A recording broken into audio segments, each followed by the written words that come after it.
talking about the rise in anti-Semitic hate and how George Soros is tied into this. And it's not just here at home in the United States, it's overseas as well. Why is he so easy to vilify by people on the right and in the fringes, and now increasingly on the more mainstream, among more mainstream Republicans?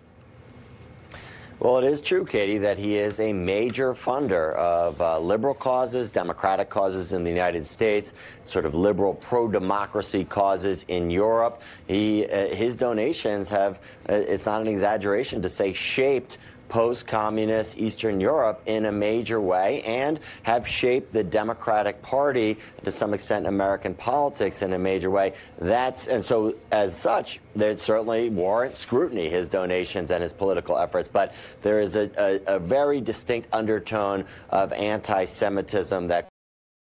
through some of the efforts to target him in a way that we don't necessarily see with the efforts to shine a light on the contributions and political efforts of other major donors, both in the United States and abroad. And that has made him an effective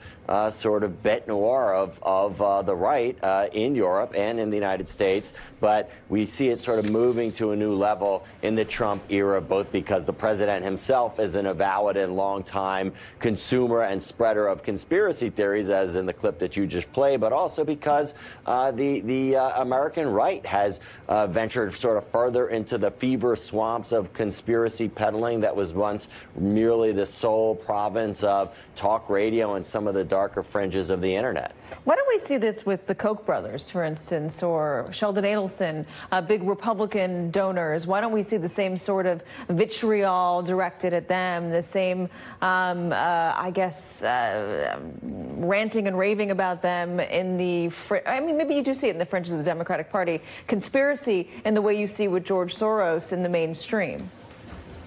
Yeah, I mean, I think that there is some of the same targeting and actual concerted efforts to target the Koch brothers. Certainly the Koch brothers, if you go back a few years ago with the Tea Party movement, there was a move from Harry Breed, the Democratic leader in the Senate, on down through some of the groups in the institutional left, including, I should point out, some that were funded by George Soros, to make a bogeyman of the Koch brothers to try to motivate donors on the left and voters on the left.